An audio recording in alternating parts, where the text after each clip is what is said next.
श्रावस्ती से इस बार बीजेपी उम्मीदवार के तौर पर साकेत मिश्रा मैदान में है। क्या साकेत मिश्रा श्रावस्ती में कमल खिला पाएंगे? क्या है उनकी रणनीति और उनका विजन? देखिए खास बातचीत। हमारे साथ बहुत खास मेहमान हैं साकेत मिश्रा जी। साकेत मिश्रा जी का संक्षिप्त परिचय है कि श्रावस्ती से भारतीय जनता पार्टी के उम्मीदवार हैं, प्रत्याशी हैं। उन पर जिम्मेदारी है 2024 में कमल खिलाने की। विस्तृत परिचय है कि आप निपेंद्र मिश्रा जी के बेटे हैं, निपेंद्र मिश्रा जी, जिनके कंधों पर जिम्मेदारी थी दिव्य और भव्य राम मंदिर के निर्माण की। इसके अलावा आपने सेंट स्टीफन से अर्थशास्त्र में बीए ऑनर्स किया। उसके बाद आपने आईआईएम कलकत्ता से आपने मैनेजमेंट की डिग्री ली। उसके बाद आपने नौकरी की, मन नहीं लगा, फिर आपने सिविल सर्विस की तैयारी की, आईपीएस बने, मन नहीं लगा, फिर बैंकिंग सेक्टर में गए और विदेशों में तकरीबन 18 साल अलग अलग बैंकों में आप उच्च पदों पर रहे। फिर आपको लगा समाज सेवा करनी चाहिए, देश बुला रहा है, वापस आए। 2018 में आपने भारतीय जनता पार्टी ज्वाइन की। उसके बाद आप एमएलसी बने। 2023 में पूर्वांचल विकास बोर्ड के आप सलाहकार भी हैं कि कैसे पूर्वांचल का विकास किया जाए। परिचय मैंने ठीक ठाक दिया सर? करीब करीब। Thank you. बस मन नहीं लगा ये नहीं था। हाँ। कभी कभी लगता था कि कुछ बेहतर करना है जी। मेरे को सेवा की तरफ थोड़ा सा रुख था हमेशा, पर मैं चाहता था कि अपने पैर पे खड़े हो जाऊं, उसके बाद सेवा करूं तो बेहतर होगा। ओके, तो अभी ये सियासी सफर आपका शुरू हो गया है। सियासत की पिच अच्छी लग रही है आपको? जनता के साथ संवाद बहुत अच्छा लग रहा है। अच्छा। जनता की सेवा करने में बहुत मजा आता है। और यहाँ की, क्योंकि मेरा ननिहाल है तो यहाँ प्यार बहुत मिलता है। उतना प्यार जैसे मैं कभी कभी सोचता हूँ कि मान लीजिए सिंगापुर और श्रावस्ती है तो करीब 50 साल का विकास में फर्क है, पर कभी भी वो घर नहीं हो सकता है। यहाँ फर्क ये है कि किसी के घर में जाऊं तो जा करके मैं बैठ करके चाय मांग सकता हूँ, आराम से बैठ सकता हूँ। डांट भी पड़ती है कभी कभी कि काम नहीं हुआ, क्या हुआ, पर प्यार जो मिलता है, अपनापन जो महसूस होता है, उसके बराबर कुछ नहीं है। एक बच्चे को सबसे ज्यादा प्यार अपने ननिहाल में ही मिलता है। और आपके नाना बदलूराम शुक्ला जी, अगर मैं सही हूँ, जी, वो यहाँ से विधायक भी रहे, सांसद भी रहे, और अब आपके कंधों पर जिम्मेदारी है उनकी विरासत को आगे बढ़ाने की। और अटल बिहारी वाजपेयी जी भी यहाँ से सांसद रहे, और नानाजी देशमुख भी, और दोनों ही भारत रत्न, दोनों और नानाजी देशमुख भी।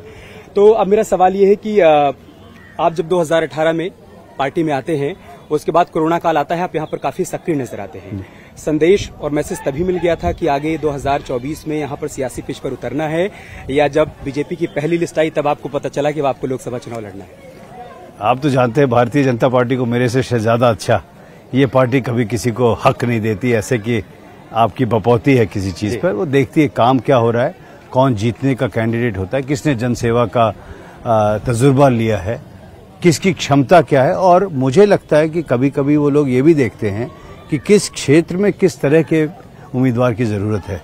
और जहां तक टिकट की बात है, मैं तो बल्कि मैं और एक और स्पोक्स पर्सन है किसी दूसरी पार्टी के, हम लोग भारत की $5 ट्रिलियन इकोनॉमी पे मैं इंडिया इंटरनेशनल सेंटर में लेक्चर दे रहा था।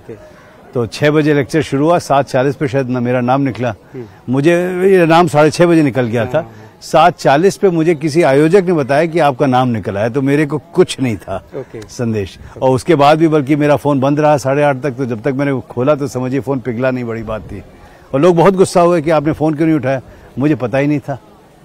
मैं सियासत के कुछ और सवालों पर आऊंगा, चलते चलते बात करते हैं सर। पिताजी के कंधों पर दिव्य और भव्य राम मंदिर के निर्माण की जिम्मेदारी थी। उस दौरान आपकी बातचीत उनसे हुआ करती रही होगी, तो उन्होंने इसको एक चुनौती के रूप में लिया या एक अवसर के रूप में लिया कि अयोध्या में कुछ ऐसा करना है जिसकी चर्चा आदि अनादिकाल तक होगी, आने वाले कई वर्षों तक होगी। ये भगवान राम के मंदिर में उनको तो खैर बड़ा योगदान करने का मौका मिला जी, पर मैं कहता हूं जिसको भी उसमें छोटा सा काम करने को मिला उसके बराबर जीवन में कुछ और सौभाग्य नहीं। तो मुझे लगता है, अगर मैं अपने पिताजी के लिए नहीं बोलूंगा, बहुत छोटा आदमी हूं, परंतु अगर उनसे पूछा जाए तो वो शायद कहेंगे कि उनके जीवन का सबसे महत्वपूर्ण जिम्मेदारी अगर कोई है और सबसे संतोषजनक जिम्मेदारी है तो वो राम मंदिर में योगदान करने की है। अभी चूंकि राम मंदिर पर बातचीत चली रही है तो एक सवाल मैं सियासत से जुड़ा हुआ पूछ लेता हूं। क्या वजह आप देख पा रहे हैं कि अभी भी विपक्ष के वो बड़े चेहरे रामलला से और राम मंदिर से दूरी बनाए हुए हैं? उनको लग रहा है कि कहीं ऐसा ना हो कि 2024 में यही मुद्दा बन जाए, केंद्र में आ जाए मुद्दा। मैं कहता हूं कि दुर्भाग्य है कि सद्बुद्धि नहीं है, क्योंकि भगवान राम धर्म तो छोड़िए, भगवान राम भारतीय संस्कृति के केंद्र हैं। किस तरह से हमको जीवन व्यतीत करना है, किस तरह से हर व्यक्ति का आदर करना है, किस तरह से आप अगर रामचरितमानस पढ़िए तो किस तरह से छोटे रोजगार में रहने वाले को सम्मान देना है उतना ही जितना किसी राजा को मिलता है। तो ये सब तो हम लोग की रोजाना जिंदगी की सीख हैं, तो वहां जाने में शर्म क्या, ये तो छोटी सोच और दुर्भाग्यवश सोच है।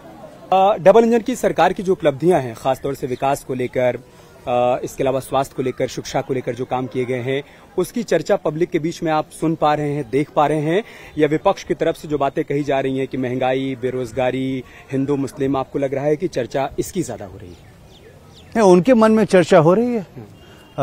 मुंगेरी लाल के जैसे हसीन सपने होते हैं, वो एक अलग दुनिया में है।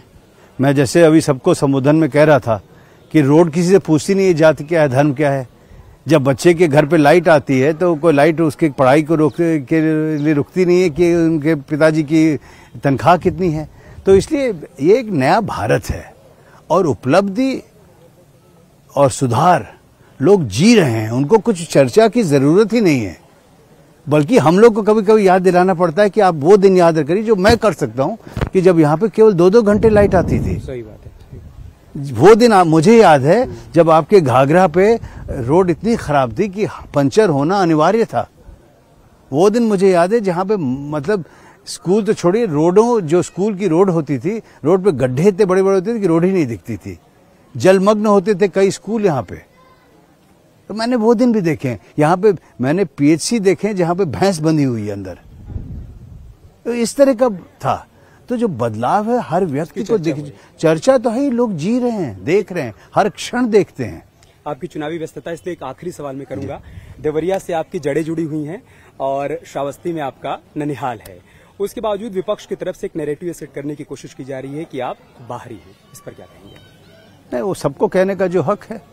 अब भारतीय संस्कृति में जरूर है कि बिटिया की शादी हो या ना शादी हो तो बिटिया बाहरी नहीं होती है, तो मायका हमेशा रहता है, ननिहाल हमेशा रहता है। और एक और चीज मैं बता दूं कि हम लोग का कारण क्या है बाहर निकलने का, चाहे वो देवरिया हो या यहाँ हो। कारण था हम लोग का अभाव यहाँ पे, कि यहाँ पे नौकरी नहीं मिलती थी, इसलिए हम लोग सबको छोड़ना पड़ा था। देवरिया से मेरा परिवार समझिए, पिताजी को 67 में नौकरी मिली थी, शायद 70 के बाद आना जाना शादी में रहा हो, पर वहां पे कुछ बचा नहीं था, यहीं पे बचा था। मैं तो अपनी हर गर्मी की छुट्टी में यहाँ के, मुझे आज भी याद है जब मैं छोटा था तो नाना की अपनी छड़ी और एक टेनिस बॉल लेकर के अकेले ही हॉकी खेलता था। अच्छा नहीं खेलता था पर खेलता जरूर था। तो इसलिए बाहरी का तो कोई मुद्दा ही नहीं है, कहने के लिए कुछ जरूरी होता है तो इसलिए आदमी कहता है। थैंक यू सर, धन्यवाद।